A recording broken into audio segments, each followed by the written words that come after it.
खरसुंडी जिल्हा परिषद गटाच्या सर्व कार्यकर्त्यांच्या मेळाव्याच्या प्रसंगी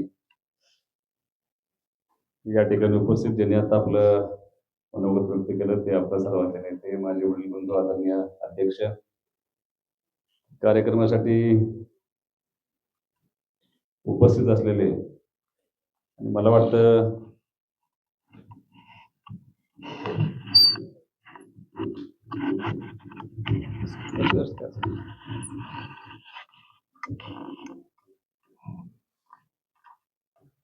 आटपाडी तालुक्यातल्या जिल्हा परिषदेच्या शिवसेनेच्या वतीनं दुसरा उमेदवार जाहीर झालाय आज. विद्याताई मोठे खूप आधीपासून उमेदवार जाहीरच होता आणि त्यांचं काम चालू आहे. पण अर्ज भरायच्या अगदी शेवटच्या टप्प्यामध्ये आपण आज आटपाडी तालुक्यामध्ये या गटामध्ये आपल्या आदरणीय जयदीप भाई यांचं उमेदवारी आज घोषित करतोय. एकाच गोष्टीची चिंता आम्हाला सगळ्यांना होती. मी काय व्यासपीठावर सगळ्या लोकांची नावं घेणार नाही. चिंता एवढीच होती की जयदीप भैया तुम्ही शिवसेनेच्या चिन्हावरती उभं राहायला तयार होणार का? तर त्याला दोन कारण आहेत. गेली अनेक वर्ष दिवस चांगले असताना आणि वाईट दिवस आल्यानंतर सुद्धा तुम्ही काँग्रेस पक्षाबरोबर एकनिष्ठ राहिलेले तुम्ही कार्यकर्ते आहात. तुम्हाला मोहन काकांची शिकवण आहे. त्यामुळे अध्यक्षांना मला एकच गोष्टीचं टेन्शन असायचं, सगळं खरं आहे पण आमचा बाण घेणार का तुम्ही? आणि मला अध्यक्ष म्हणली पाहिजे एकदा तुम्हाला बोलावं लागतं. मग काल आम्ही सगळे एकत्र बसलो आणि सगळ्या गोष्टींचा सारासार विचार केल्यानंतर आम्ही जयदीप भाईंना विनंती केली की आपल्याला या निवडणुकीला विजयापर्यंत पोहोचायचं असेल, मी काय कुठल्या पक्षाला कुठल्या चिन्हाला नावं ठेवणार नाही, पण तांत्रिकदृष्ट्या बघितलं तर वरपासून खालीपर्यंत पॅनेलमधल्या सगळ्या उमेदवारांचं चिन्ह एकसारखं असावं या हेतून आम्ही त्यांना विनंती केली की आपल्याला धनुष्यबाण घेतलं तर सर्वांना सोयीच होईल. आणि त्यांनी मान्य केल्याबद्दल तुमचं मनापासून मी माझ्या वतीने नाही, शिवसेना पक्षाच्या वतीने तुमचं मनापासून या ठिकाणी आभार मानतो. आता मला काय करायचं, घेतल्या असेल तर नसू मी घेतल्या ना, मी त्यांना विसरून जबाबदारी घेतली. तरी मला त्यांचा पण जरा बसायला लागते म्हणून तुम्ही आता बसा सांगितलं जाऊन म्हटलं मला काय सांगू नका. कारण मी अनुभव त्यांना सांगितला की आता जी विटा नगरपालिकेची निवडणूक झाली होती त्या निवडणुकीमध्ये एका व्यक्तीला 3 मतदान करायचे होते, एक नगराध्यक्ष पदाचं आणि 2 नगरसेवक पदाचे. आणि ज्यावेळेला मतदान झालं आणि निकाल परत थोडासा आमचा लांबला, निकाल लांबल्यानंतर आता काही कामच नव्हतं. बरेच दिवस तीच चर्चा, तुझं कसं माझं कसं कुणाला कसं झालं असेल, क्रॉस झाला असेल, असं झालं असेल, तसं झालं असेल. भैया अत्यंत शिकलेल्या व्यक्तीबरोबर मी चर्चा केली सगळ्या शहरातल्या. त्यांना विचारलं की तुम्ही किती लोकांना मतदान देताना नाव वाचून मतदान केलं? तर त्या सगळ्या लोकांनी सांगितलं, मला असं वाटतं की 95% लोकांनी उठ्या शहरातल्या शिकलेले असू द्यात, शिकलेले नसू द्यात, महिला असू द्यात, वृद्ध असू द्यात, कुणीही नाव वाचलेलं नव्हतं. चिन्ह बघितलं आणि मतदान केलं. एवढं एकच कारण आहे. मी तुम्हाला विनंती केली की वेगळं चिन्ह घेण्यामध्ये फारसा अर्थ नाही, कारण त्याचा थेट परिणाम हा मतदानावरती होत असतो. लोक, कारण आपल्यासारखा माणूस सुद्धा मशीनवरती गेला की गडबडतो आणि मग तिथं परत 2 नावं शोधा, मग ती नावं शोधून असं होत नाही. त्यामुळे तुम्ही चिन्ह हे घेणं अत्यंत महत्वाचं होतं. पक्षाच्या बाजूनं भूमिका मांडण्याची जबाबदारी अध्यक्षांनी त्यांच्या भाषणामध्ये सगळ्या गोष्टी सांगितल्या. मी कुणावरती टीका टिप्पणी करणार नाही. अध्यक्षांनी सांगितल्याप्रमाणे काय आपल्या प्रत्येक निवडणुकीला जरी काही लोक आपल्या विरोधात असले तरी सुद्धा आपली नैतिक जबाबदारी म्हणून प्रत्येक गावाला काम देण्याची भूमिका घेऊन अगदी याही गावाला किंवा ह्या जिल्हा परिषदेच्या गटातल्या सगळ्या गावांना आपण प्रत्येक वेळेला विकास निधीने काम देण्याचा प्रयत्न केला. 10 दिवसापूर्वी आपण अनेक विकास कामांचा नारळ फोडला होता. त्यावेळी आपल्या डोक्यामध्ये भविष्यामध्ये असं काहीतरी घडेल असं नव्हतं, पण दुर्दैवानं काही लोक अपेक्षित नसताना आपल्याला त्या ठिकाणी सोडून गेली. पण हरकत नाही, मी जाणाऱ्यांना काही म्हणणार नाही. काही त्यांचं माझं अजिबात माझं त्यांचं बांधायला बांध नाही. वाटायला वाटलं त्यांना कदाचित वाटलं असेल काय ते गेले असतील. फक्त समोर बसलेल्या सगळ्या कार्यकर्त्यांना माझी एक विनंती आहे. राजकारणामध्ये काम करत असताना मी यापूर्वी पंचायत समिती जिल्हा परिषदला काम केलेला कार्यकर्ता आहे. योगायोगानं आज ज्या दोन व्यक्तींचं नाव ह्या दोघांनी सतत घेतलं, कैलासवासी भाऊंचं नाव घेण्याचा प्रयत्न झाला आणि परत मोहन काकांचं पण नाव घेतलं. पंचायत समितीला काम करत असताना ज्या खुर्चीवरती अनिल भाऊ बसले होते त्याच खुर्चीवरती बसण्याचा योग मला पंचायत समितीच्या काम करत असताना आला होता. आणि योगायोगानं जिल्हा परिषदला गेल्यानंतर ज्या खुर्चीवरती मोहन काका बसले होते त्याच खुर्चीवरती मला बसण्याचा प्रसंग आला होता. आणि मी उपाध्यक्ष झाल्यानंतर तुमच्या कार्यक्रमाला होते, काकांना आठवत असेल, तुम्ही ग्रामपंचायतमध्ये एक कार्यक्रम घेतला होता. त्या कार्यक्रमात मी सांगितलं होतं की प्रत्येक वेळेला काम करत असताना, म्हणजे भाऊ सुद्धा आमचे जिल्हा परिषदमध्ये काम केलेले व्यक्ती होते, आणि भाऊनी त्यांच्या मला ज्या वेळेला निकाल लागला अध्यक्ष, थोडंसं पार्श्वभूमी मी सांगणार आहे. जिल्हा परिषद निकालाला 3 सीट आपल्या आल्या होत्या. 28-28 वरती भाजप आणि काँग्रेस राष्ट्रवादी थांबलं होतं. आपण तिघं जिकडे जाऊ तिकडे सत्ता स्थापन होणार होती. आणि काँग्रेस राष्ट्रवादीनं त्यावेळेला मला प्रस्ताव दिला होता की तुम्ही अध्यक्ष व्हा. मी ऐकलं होतं कानानं. मी असं त्यावेळेला भाऊ निर्णय करत होते. मला लय आनंद झाला होता. मी ती असं माझ्या डोक्यात लाल दिवा, आता आपल्याकडे गाडी येणार, मी जिल्हा परिषद अध्यक्ष होणार, ह्या मोडमध्ये मी गेलो होतो पूर्ण. आणि त्यावेळेला भाऊनी असं सांगितलं की तो निर्णय मी, आणि त्याला देवेंद्र फडणवीस मुख्यमंत्री होते, बिनशर्त पाठिंबा दिला भाऊनी. आणि त्यांना असं सांगितलं होतं की टेंबू योजनेचं काम माझं राहिले, 2016 सालचा विषय हा, की सगळ्या योजना 6व्या टप्प्याचं काम हे सगळं तुम्ही पूर्ण करून द्यायचं. कुठलंही पद माझ्या कुठल्याही कार्यकर्त्याला, मुलाला काही द्यायची आवश्यकता नाही, आमचा तुम्हाला बिनशर्त पाठिंबा राहील. नाही, त्याने ते मान्य केलं, काम करून देतो म्हणून सांगितलं, आणि भाऊ परत आले. म्हणजे मी एकदम अध्यक्षावरनं सदस्यावरती आलो होतो. फक्त काही लोकांनी वाद घातला भाजपच्या, आणि त्यांनी असं सांगितलं की त्यांच्या मुलाला अध्यक्ष करत होते, आणि अध्यक्ष करत असताना त्यांनी ते नाकारलंय, किमान आपण उपाध्यक्ष करूया, म्हणून त्यांनी मला उपाध्यक्ष करण्याचा निर्णय घेतला. उपाध्यक्षाची केबिन दुसऱ्या मजल्यावरती, बरोबर ना अध्यक्ष? इतकं सुंदर केबिन आहे, तुम्ही जाऊन बघितलं तर एकदम बेस्ट केबिन, एकदम भारी केलं होतं. मला भाऊनी ज्यावेळेला निवडी झाल्या त्याला मला कानात येऊन सांगितलं की खालचं चेंबर घ्यायचं म्हणले. एकदम साधं चेंबर आहे, त्याला नुसतं गोल टेबल होता आणि बसायची व्यवस्था होती, एक अँटी चेंबर होतं. मी अधिकाऱ्यांना सांगितलं की मला खालचं चेंबर पाहिजे. ते अधिकारी मला सांगायला नाही ना, एवढं चांगलं चेंबर आहे, आता बांधलं, एसी आहे, असं आहे तसं आहे, लो मला खालचं चेंबर द्या. त्यांनी ती पाठी माझी वरनं काढून आणली आणि खालच्या चेंबरला ती पाठी बसवली. सगळ्यांना, अध्यक्षांना त्यांच्या खुर्चीवरती बसवलं, आणि उपाध्यक्ष म्हणून मला निवड झाल्यानंतर सगळे नेते मंडळी जिल्ह्यातले मला त्या खुर्चीवरती बसवायला आले. भाऊ काय आले नव्हते त्याला खुर्चीवरती बसवायला.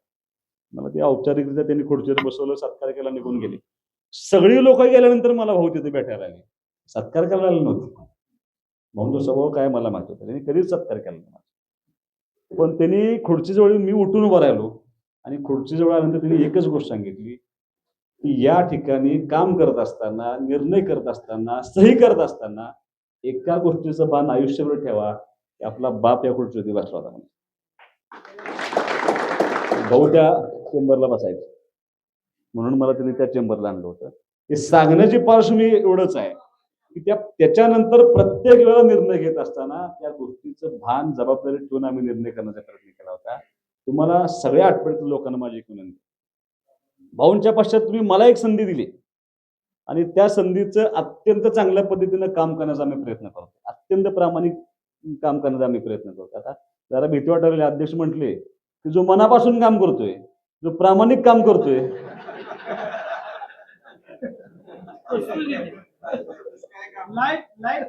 आणि मी परत विचार केला, रात्री आपण पहाटे 4ला झोपलो आणि 6ला उठून कामाला लागलो. काल रात्री जेवले, अजून जेवलेलं नाही. तुम्ही जेवायला म्हणून सांगतोय असं नाही, पण ही सगळं जर बघितलं तर आपण सुद्धा त्याच वळणावर आहे का काय. पण त्याच्याही पेक्षा महत्वाचं काय, तर ती जबाबदारी म्हणून काम करण्याचा प्रयत्न आम्ही करतोय. तुम्ही मला एक संधी दिली, अनिल भाऊंच्या पश्चात तुम्ही सर्वांनी माझ्यावरती विश्वास ठेवला, न बोलून भविष्यातील निवडणूक झाली, आपल्यातले आपसातले मतभेद सगळे विसरून तुम्ही पार्टी विसरून सगळी माझ्याबरोबर तुम्ही उभा राहिला. तुम्हाला आटपाडीतल्या तमाम लोकांना, ह्या करसुंडीतल्या या जिल्हा परिषद गटातल्या सगळ्या लोकांना माझी विनंती आहे की एक संधी तुमच्या आपला नैतिक अधिकारी एकदा संधी जयदीप भैयाला द्यायला लागते. म्हणजे तुम्ही सगळे शेवटी असं आहे, काय जरी अध्यक्ष म्हणले की आम्ही टगे नाही असं नाही. जरा तर आहेच काय त्याशिवाय चालतंय का ते? हा जरा आम्ही आता भांडत नाही.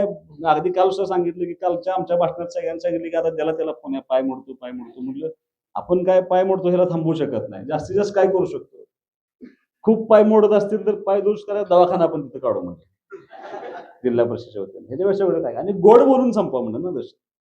आम्ही संपूर्ण निवडतात. गोड बोलून संपवला. तसंच इथं करा म्हणलं. पण तुम्ही सगळे जर बघितलं आम्ही राजकारणी व्यासपीठावरती बसलेली, या सगळ्यात सज्जन जयदीप भैया द्या लक्षात. हे तर मान्य करण्यासारखं. मागच्या वेळेला त्यांनी नशिबानं त्यांना उमेदवारी मिळाली, त्यांनी त्यांचा प्रयत्न केला, पण दुर्दैवानं त्यांना पराभूत व्हावं लागलं. ते त्याच्यापासून बाहेर होते, पण आपण त्यांना संधी दिली. त्यांनी काम करू शकले का हे बघण्याचा प्रश्न. आणि त्याच्याही पेक्षा राजकारणामध्ये आपला नेतृत्व, आपला जो नेता असतो, तो कसा असावा ह्याचं उत्कृष्ट उदाहरण जयदीप भैया लक्षात. त्यामुळे तुम्हाला माझी विनंती आहे की सगळं बाजूला ठेवा. यापूर्वी आपण त्यांना संधी देऊ शकलो नाही. कदाचित काय चुका घडल्या असतील, काय आमच्याकडून चुका घडल्या असतील, सगळ्या गोष्टी घडल्या असतील, ते सगळं पाठीवरती टाकून एक संधी मोहन काकांच्या पश्चात आपल्याला जयदीप भाईंना द्यावी लागते. ही विनंती आम्ही तुम्हाला फक्त या ठिकाणी करायला हवी. त्या जागेचं वैशिष्ट्य आहे. मला आठवतंय 2019च्या विधानसभेच्या निवडणुकीला जयदीप भैया तुमच्या सगळ्या गटाचा पाठिंबा भाऊंना याच ठिकाणी झाला होता. भाऊ विजयी झाले होते. परत 2024च्या निवडणुकीला मला तुमचा पाठिंबा याच ठिकाणी झाला होता. आता तो सगळा पाठिंबा आम्ही एकदाच तुम्हाला द्यायला हवा. त्या दोन्ही वेळेचा पाठिंबा तुम्हाला या निमित्तानं द्यायला आलोय. परत फक्त चुकलं काय, मी अध्यक्ष शेजारी बसलो. आमच्या अध्यक्षांनी परत आमच्या तालुका प्रमुखांनी चूक दुरुस्त केली. म्हणजे त्यांना मध्ये घ्या म्हणजे आता बरोबर आहे, आता आपली जबाबदारी आहे. नुसतं आपण उमेदवार देतोय असं नाही, आता चिन्हाचा उमेदवार देतोय. त्यामुळे म्हणलं दोघांच्या मध्ये बसा, दोघांच्या मध्ये बसली जरा सेफ वाटेल. म्हणजे काय शंका कुशंका समजा माझं चुकलं तर अध्यक्ष आहेत, अध्यक्षांचं चुकलं तर मी आहे. ही दुरुस्ती करायसाठी सुद्धा तुम्हाला आम्ही दोघांनी मध्ये घेतलेलं आहे. फक्त विनंती एवढीच आहे की गाफील न राहता राजकारणामध्ये मी विधानसभेला पण सांगत होतो की माझं तत्व आहे, एक गृहीत धरून कधी राजकारण करायचं नसतं. की सगळं चांगलं आहे म्हणलं की घोटाळा झाला लक्षात. टक्केवारीत जर सांगितलं कोणी 80% मतदान, 70% मतदान, माझा विश्वास नाही. तुम्हाला विनंती एवढीच आहे की प्रत्येक क्षणाला असं आपल्याला वाटलं पाहिजे की आपण आजही कमी पडतोय आणि ह्या 14-15 दिवसामध्ये आपली भूमिका, आपलं चिन्ह, आपला उमेदवार त्या गावातल्या प्रत्येक कुटुंबातल्या सदस्यापर्यंत पोहोचवणं, आपली भूमिका पोहोचवणं, केलेलं काम पोहोचवणं.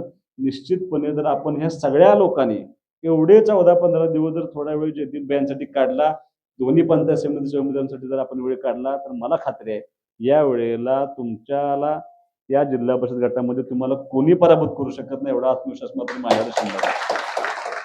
ती जबाबदारी मात्र आपल्याला घेऊन सगळ्यांना करावं लागेल.